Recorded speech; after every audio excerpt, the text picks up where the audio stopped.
Welcome to step 3 of the activity Intro to HTML. For this, we're going to explore the file that's holding our HTML first. So go over to the left and click on index.html.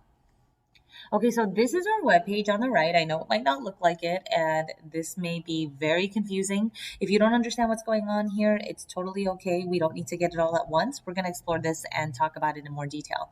But if you want to see what this looks like live, go ahead and click the show button here at the top with the little sunglasses. So with show, you can either show your web page in a new window or right next to your code in the same window. So I'm going to go ahead and open it in a new window and take a look at what I got. Okay, so here's my webpage. It has a heading, hi there, and then a paragraph with a link. I'm your cool new webpage made with Glitch. At the top right, there is the Glitch icon with a drop-down menu. So pretty simple, basic webpage. First thing we want to do is let's play around a little bit. If we change the text inside of the H1 here, what will happen? And so we can see it all. Let's open up right next to our code.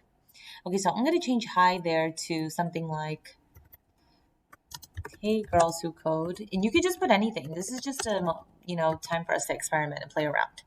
Okay, so notice it just changes exactly to what you type in there, and it will keep the formatting as well.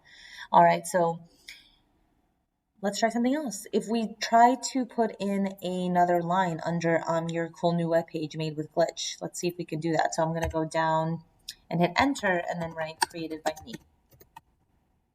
Okay. And notice it does pop up, but it doesn't go onto its own line, even though I put it on its own line here. Could you guess why? We're going to talk about this in a second. So HTML is basically the content of our web page. It holds all of the information that anybody visiting our web page would actually see. Okay. And HTML stands for Hypertext Markup Language, and it's used to basically organize and add content to a web page. Tags, these things that you see in blue, are keywords that HTML uses to structure the content. So for example, this H1 tag stands for heading 1, and it tells a browser to format the text that's inside of it as a heading.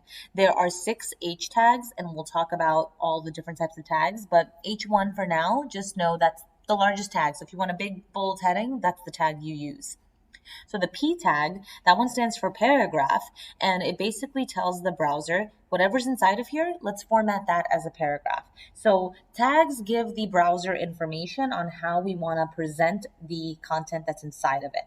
Okay, content could be text, images, video, forms. It could even be interactive things like maps. So content can vary, and it's not just always text. Everything that shows in the preview is contained within the opening and closing body tag. So whatever we see in our webpage is whatever is inside of the body tags. That's the only stuff that is visible to a website visitor. Okay, so that's really important because you'll notice that on top of the body, there's also the head.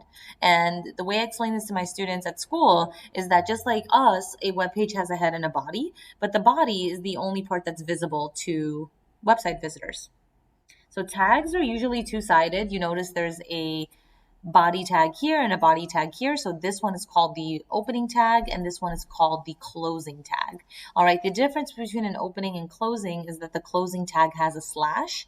And generally, when you're formatting any sort of content, the opening tag will go at the front and the closing tag will go at the back. Now, not all tags are two-sided. There are special cases, but for now, that's the basics when it comes to tags. And let's take a moment and let's practice using tags. So let's practice using these tags by setting up the overview in the first step of our tutorial. I think the best way to learn is to actually do. Okay, so I'm also going to include a link down below to a tags reference table. Open this up in a new tab and you can refer back to it. It has a list of some of the most common tags that we use in HTML and examples of how to use them, okay? The overview, remember, is going to let people know what they can expect to learn in your tutorial, how long it's going to take, and any materials or tools that they might need to complete it. Okay, so first thing I'm going to do is add a heading to my webpage. I'm going to put this under the H1 tag that I already have. And you know what? Since we're going to go ahead and work on our web page, I'm just going to go ahead and take out this paragraph. I'm not going to need it for now. So I'm going to just put in an H2 tag. And what's nice about Glitch is it will automatically make the closing tag for you, so you don't have to worry about forgetting that. So we're going to just put overview, and notice it shows up right there on the right side. And we're going to add a description of what someone's going to make or learn by doing or completing your tutorial. And I'm going to do that using the paragraph tag. So right under that, I'm going to use a P tag, and I'm going to describe my project. Okay, so remember, yours is going to be different. In your paragraph, you should be describing what you're going to be learning or what the person doing your tutorial is going to be learning. So I'm going to write learn how to make a PB and J smoothie, your favorite childhood sandwich, ooh, in smoothie form. Okay, so there goes a quick, simple overview of my project. Next, we are going to add a header for the materials and tools list. Okay, so this is going to be the things that we're going to need to complete the tutorial. And in this, try using something different other than H1 and H2.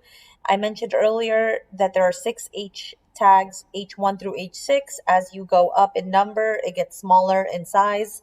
I know that sounds backwards, but that's just the way it is. So I'm going to go ahead and experiment with, let's say, an H3, which is the next smallest tag after H2. Okay, and in this, I'm going to put materials, but since mine is something that you consume and eat, I'm going to put ingredients instead because that makes more sense.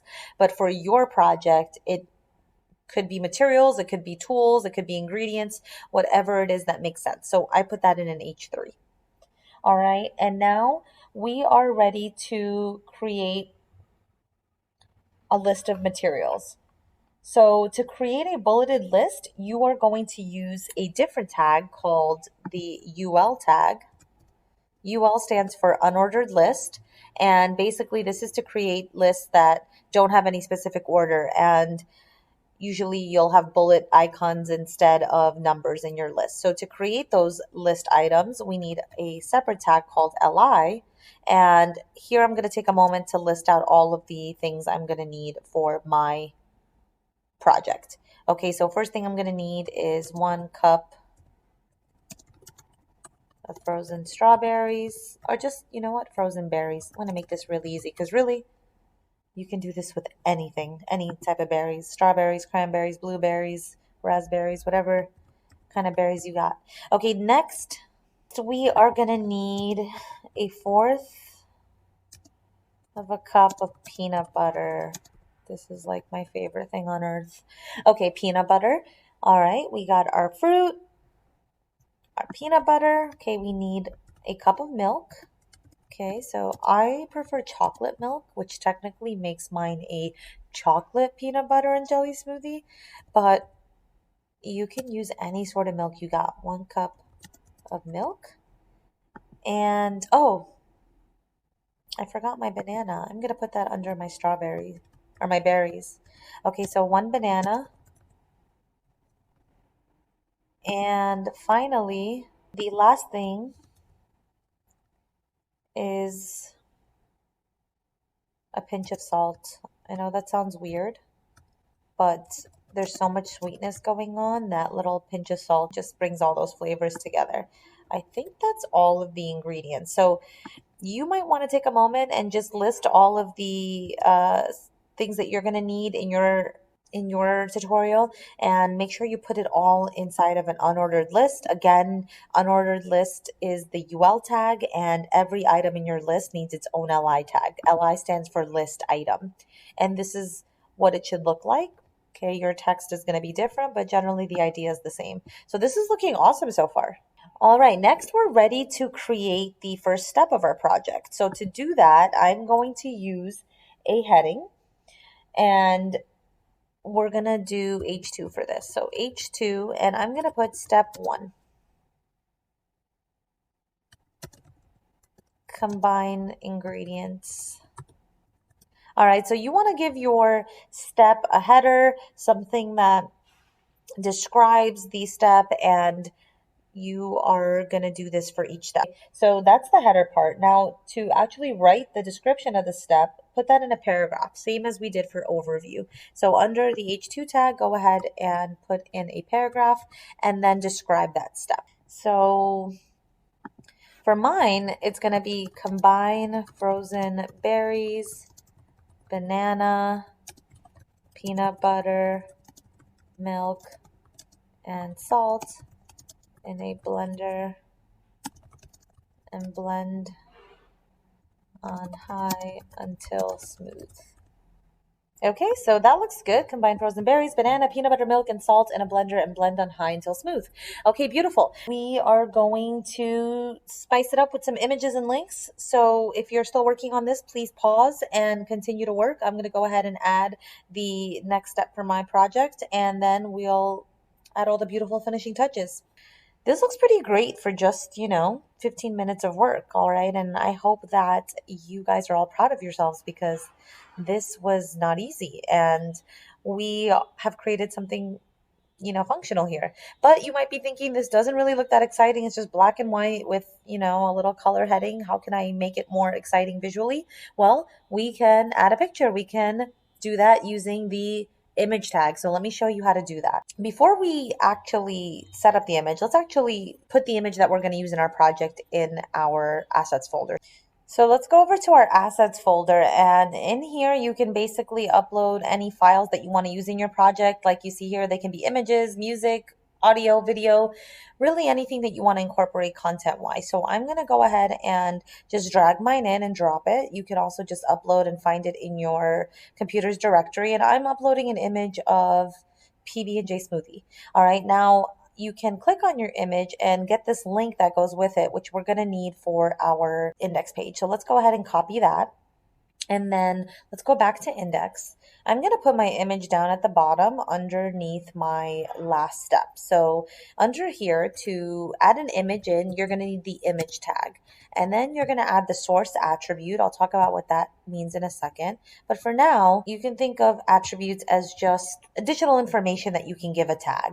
The source attribute in this case, the additional information you're giving it is the URL for that image. So I'm just going to paste by hitting Control V, or you can right click and hit paste. All right, so that basically pastes the link that we copied from our assets folder. And if you go down to the bottom now, you'll see, or should see, your image wherever you placed it. Now this is definitely like way too big.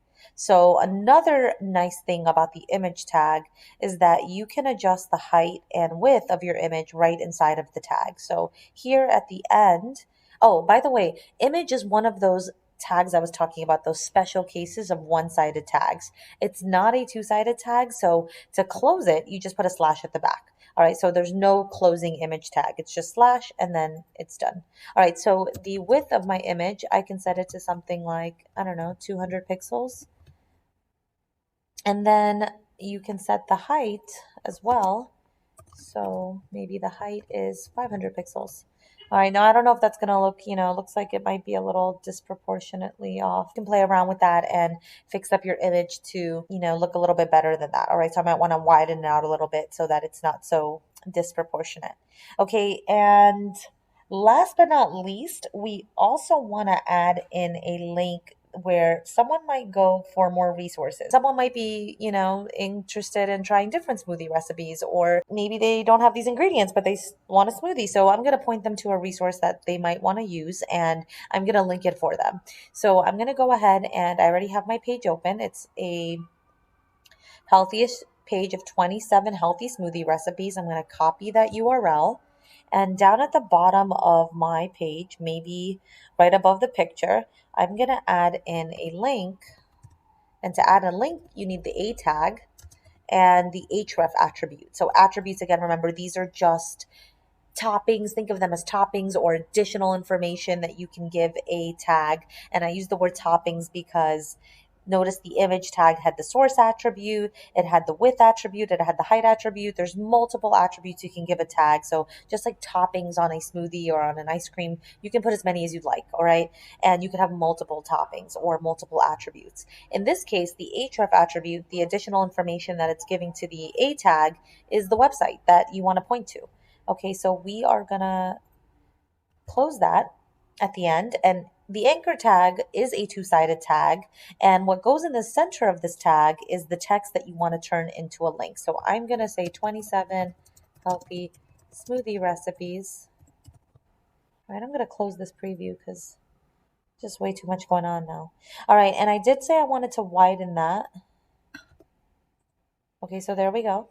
Now, this looks like a little bit better. All right, so we got our link, we got our image, and let's go ahead and refresh our page. There goes my link. So it's next to my image, which is not what I wanted to happen visually. And it's happening because my anchor tag is not a block level element. It's not taking up the whole width of my web page. So I can just fix that with a tag called break tag. So this is the break tag. It's a one-sided tag and basically just means, add a break. I don't want anything sitting next to this, or I just want to go to the next line. All right, so let me refresh that and there we go. Okay, so we got the link, we got the image, and I think this looks great. Please let me know if you have any questions on this step. There was quite a bit going on here. I'm going to share the link to my project if you want to use this and reference it. Also, take a look at the other links in the description box. There's a link to a tag reference table. There's a link to Pixabay for images. And just take your time with this, experiment, and I will see you in the next step, Intro to CSS, step 4. You guys are doing great. We're at the halfway point now.